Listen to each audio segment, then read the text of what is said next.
Que a graça e a paz do Eterno te alcance aonde quer que você esteja, amém?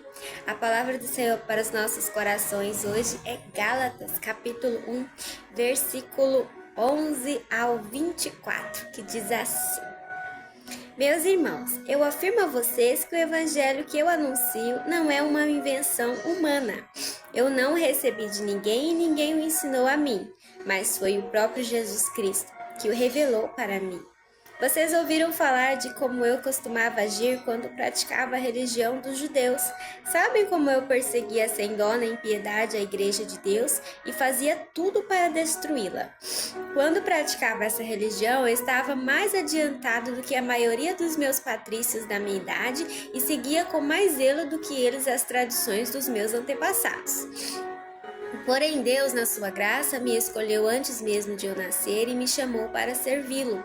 E quando ele resolveu revelar para mim o seu filho, a fim de que eu anunciasse aos não-judeus a boa notícia a respeito dele, eu não fui pedir conselhos a ninguém. E também não fui até Jerusalém para falar com aqueles que eram apóstolos antes de mim. Pelo contrário, fui para a região da Arábia e depois voltei para Damasco. 3 anos depois, fui até Jerusalém para pedir informações a Pedro e fiquei 2 semanas com ele. E não falei com nenhum outro apóstolo a não ser com Tiago, irmão do Senhor. O que estou escrevendo a vocês é verdade. Deus sabe que não estou mentindo. Depois fui para as regiões da Síria e da Cilícia. Durante esse tempo, as pessoas das igrejas da Judéia não me conheciam pessoalmente. Elas somente tinham ouvido o que outros diziam. Aquele que antes nos perseguia está anunciando agora a fé que no passado tentava destruir. E louvavam a Deus por minha causa. Amém? Paulo, ele tinha um passado, assim como muitos de nós, né? Paulo era um perseguidor muito ativo, muito grande, violento, né?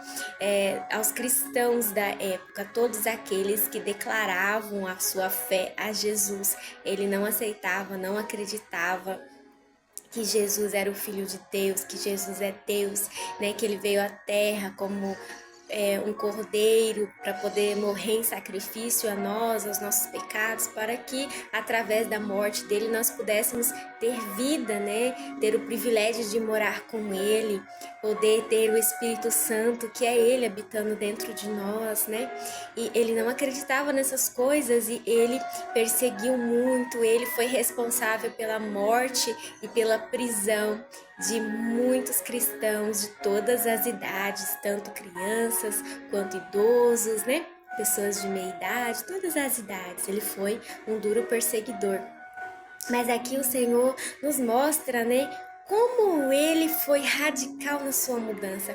Quando ele aceitou ali Jesus, aceitou o plano da salvação de Jesus, teve um encontro com Jesus, ali ele tomou uma decisão radical. Eu não perseguirei mais, mas eu evangelizarei agora os cristãos não judeus.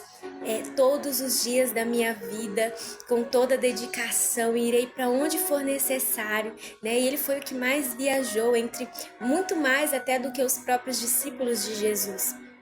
Ele viajou muito, evangelizou muito e ele fala, né, que ele sofreu naufrágios, foi picado por cobra, ele passou muita fome, apanhou muito, ficou muitas vezes em prisões, né? Ele encerrou a vida dele, né, preso por Roma, né?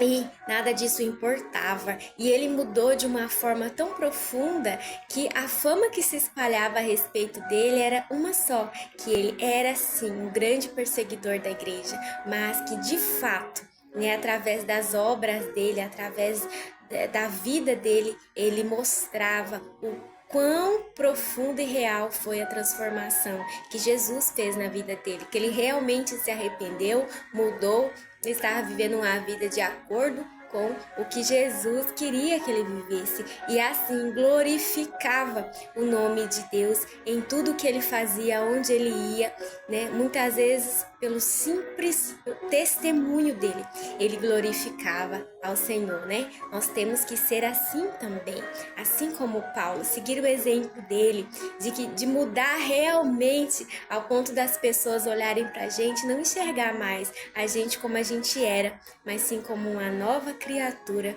em Cristo. Amém? O Eterno te ama.